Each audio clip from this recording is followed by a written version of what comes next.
Hello there, I'm Gretchen Miller, and this episode of the Rescue Project podcast is on animals. Rescue is a citizen storytelling collaboration that aims to share lived experiences of restoring landscapes, of healing creatures, or just picking up some rubbish to help recovery and rejuvenation.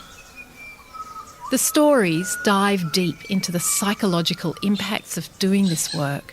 What does it mean in the shadow of climate disruption?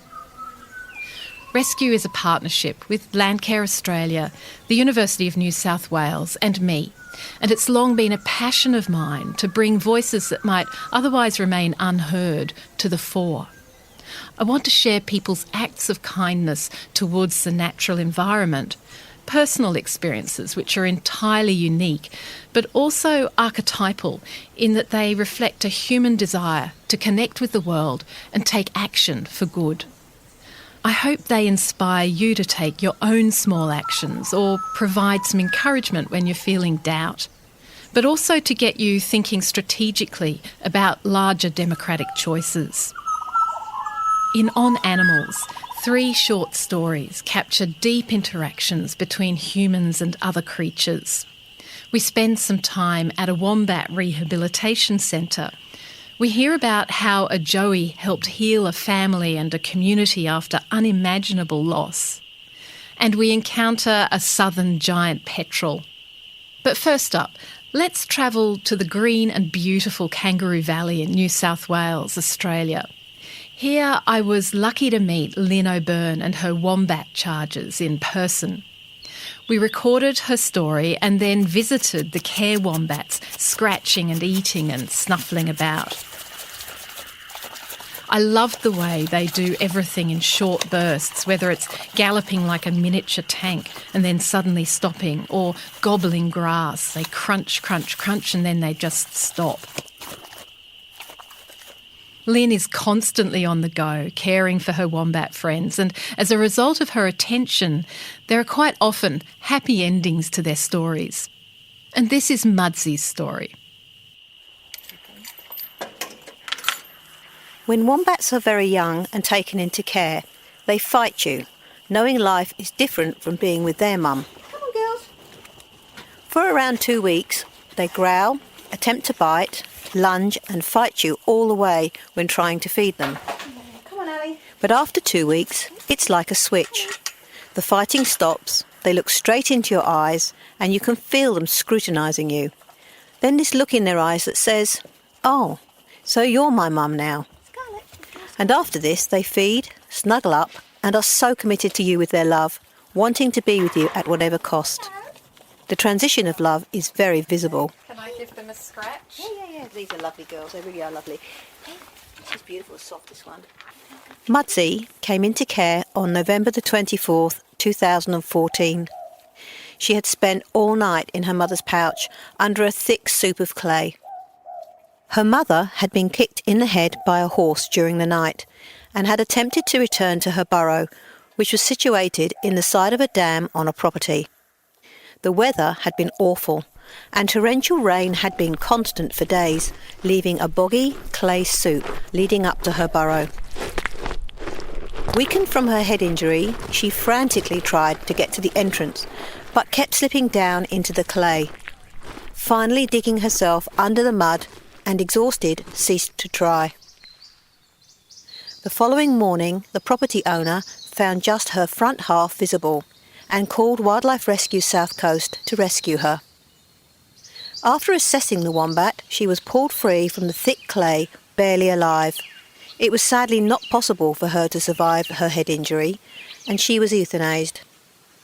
On turning her over, amazingly, in her pouch was a small joey, completely covered in mud. The mud was filling the pouch she was hidden in, and was inside her nose and mouth, so we did not expect her to have survived. But on removing her, she was alive. She was washed, dried, and named Mudsy. She weighed 1.5 kilograms. Mudsy was immediately transferred to me as a Regional Wildlife Rescue South Coast Wombat Coordinator and the owner of the Wisdom Wombat Refuge for ongoing care until her release. Mudsy made great progress during her 18 months with the refuge in Kangaroo Valley, New South Wales. In quiet moments, especially when the care wombats are all gathered around together, chomping and munching on the grass, it is amazingly soothing, and the steady noise and their contentment brings enormous peace. I often sit when troubled or upset and find they give me strength. I have 3 helpers, all from different walks of life, aged from 50 to 70 years, and all say they love to sit with them and listen to the meeting and how very restful it makes them feel. Whilst growing up with her new friends Tilly and Rosie, Mudsy became a beautiful pale grey adolescent wombat and has been a source of amusement and fun to care for and raise. She has oodles of personality and despite her sad beginning has always been affectionate, playful and happy. Mudsy was released into the wild on the 27th of April, weighing 24 kilograms, onto a beautiful private property, which has a soft release system. This allows Mudsy to live under human protection within a burrow, but having the freedom to leave it and explore her new home. She can return to the safety of this burrow until she has established her geographic memory of her new territory, left her scats for the locals to get used to, and eventually dig herself a burrow out in the property where she will reside as a wild wombat. It is common for these wild wombats to remain on the chosen property and reproduce, often arriving back to the property owner to display their own joeys before returning back to the wild. In November 2018, Mudsy came back with her own first little male joey in tow. We named him Smokey, a wonderful outcome from a tragic start to her life. It's quite hard to rehouse wombats, so if you know a large property owner, why not suggest they take on one of Lynn O'Byrne's care animals? To Dorothy Henderson now, Dodie to her friends. At Dorothy's farm, a joey kept the family's feet on the ground after a tragedy. Dorothy recorded this story with her daughter, Rosie. I grew up on a farm in the wheatbelt region of Western Australia, having moved there with my Scottish family when they swapped buttercup-dotted pastures in England for Naples yellow stubbles and eucalypts with salmon pink flesh. Our lives were always dominated by animals. The sheep we ran on the farm, the dogs, cats, hens, and the rescued critters that seemed to be a relatively constant presence in our lives. Joeys like Skippy, a mopoke called Wol, and the other birds of various species. Our parents were animal people, and they simply could not abandon any living thing while it had the will to live. This tendency to collect waif strays and those on their last legs has transcended generations, and our own children now share their lives with an assortment of animals, and we have grieved over those that have died despite our best efforts, and shared the joy of saving some that would have otherwise perished. The time-consuming process of hand-raising a joey, only to lose it to pneumonia or botulism or dogs. It is tragic, but an experience that cements in children the qualities of compassion and responsibility. Last year, our daughter Alexandra found a kangaroo tangled in a fence on the property she was working on. She freed it, but it died, leaving Alexandra with the responsibility of caring for the orphan joey in her pouch. Some of the last messages I have on my phone are from Alexandra as she took on responsibility for the joey, reminders prompting me to feed it while she was at work. A week after she rescued the joey, Alexandra died in an on-farm accident. We were shattered, but as we tried to grapple with the reality of what had happened, there was the joey, still needing to be fed, still needing to be cleaned and kept warm. It sat with us in hospital in its insulated bag, being nursed by friends and family as they shared our grief and gave us strength. It made us think about the basics of life: fresh milk, lukewarm water, and when the time came for us to say goodbye to Ali and celebrate her life with her many friends, there was a posse of grieving youngsters who took on the role of joey care, freeing us to care for those who were caring for us. That little joey kept us sane when the world was crazy, providing a grounding link to the child who loved it. It survived for long enough for the guests to go and the house to return to some form of normality. And then, one Monday morning, it was dead, curled up in its pouch, looking happy but cold and lifeless. It happens, but we wish it hadn't. Since that Monday, we don't have Mondays anymore. On the side of our fridge, a grieving child wrote, "Monday is a Sunday, Sunday is a Saturday. Got it?" We haven't had a rescue Joe since, but will we take one on again if we have to? Of course we will. That is the way life is. Our grateful thanks to Dorothy Henderson for sharing her family's story, and all the best to her as she continues her journey to take climate action as a farmer and as a communicator. Every aspect of June LaPlace's voice tells you she's lived a life in the service of animal care. She's a bit of a local legend in Port Macquarie in New South Wales. And one day she was lucky enough to make the acquaintance of a very unusual bird for this part of the world. This is Dodo and June's story.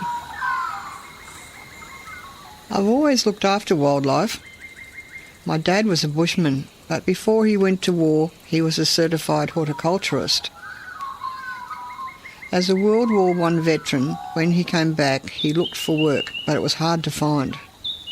He travelled up and down the coast over 22 years, often living in the bush and taking odd jobs. When he settled in Nambucca Heads, he married my mum, and weekends we went out in the bush looking for spiders, orchids, native flowers and other little creatures, and he often took animals home that were injured. He saw what other people didn't see, and I adored him. I still find it amazing that you can put in the tiniest of seeds and it just blossoms up into this beautiful tree of some sort, and then along come the creatures that are dependent on that kind of tree. It's hugely satisfying. It's the same with Dodo, who was a really special bird. So early in December 2018, Fauna, which is the Mid-North Coast New South Wales Coast Licensed Wildlife Rescue Hotline, was called about an albatross sitting on a rock at Lake Cat Surf Beach, a beach where there are often lots of dogs out with their owners. A walker recognised this bird was in trouble and he stayed to protect it from the dogs. It was a busy holiday time and this most unusual bird and its rescuers attracted much interest from bystanders. When the fauna rescue arrived, together they managed to catch the bird. It was unable to fly but pretty fast on its feet. It turned out the bird was starving, dehydrated and exhausted and a long way from home. So it was brought to me. It weighed 3.5 kilos and it was a southern giant petrel, probably 6 to 7 years old. An adult would have mottled head feathering and ash grey neck feathers, but this one, an immature bird, dark in colour all over. Giant petrels are a bit like an albatross, but they have an unusual tube-nosed bill and hunchbacked appearance. Of the two giant petrel species, one breeds and feeds on the northern part of the Antarctic convergence and the other on the south.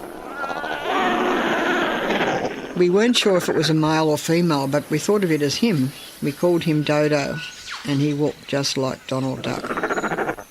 He just learnt the game so quickly. He knew when I was coming with the food bin, and I'd throw a sardine up in the air and he'd catch it and spin it round so it was head first. He had mullet offal for lunch and fresh whole mullet pieces mid-afternoon. The thing with these big guys is that they don't know any fear of humans because they haven't had the bad luck of experiencing what humans normally do. So once they've settled down after a couple of days, the trust is there. He could have taken my fingers off, but he never did. He will come over with his wings up to greet me. The intelligence of them is a thing that amazes me. There are a lot of burials too, but that's what we do. Everything we pick up is sick. That's why we pick it up. So when you get a win with something like Dodo, who's so far from home, it's pretty good.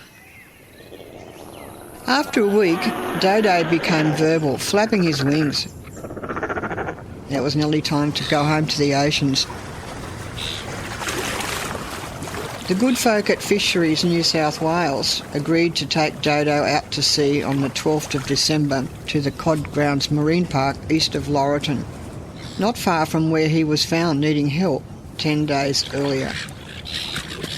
We set up his box with lots of air holes and foam for his feet.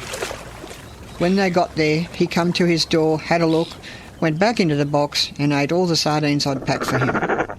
Then he walked out and flew.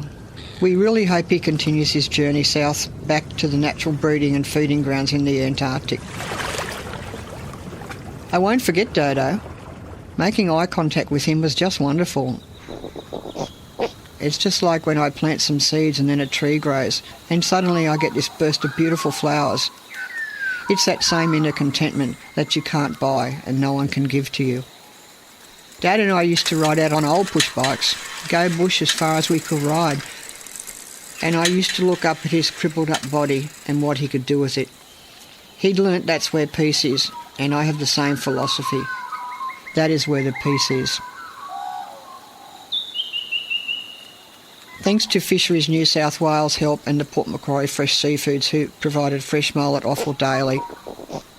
It was a collaborative effort to help this beautiful pelagic bird.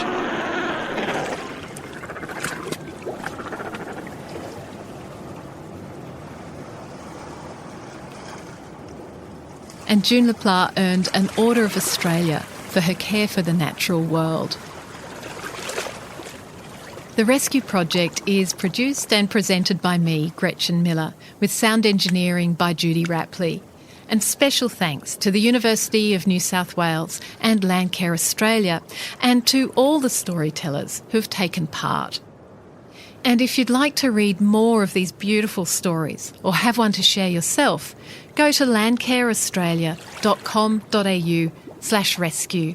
And there's also a link in our show notes. We'd love to hear from you.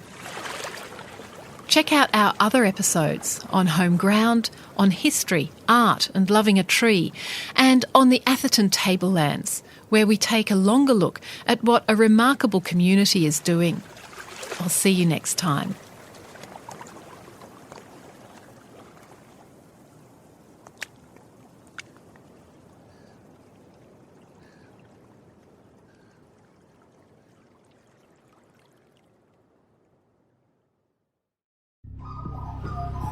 The Climactic Collective.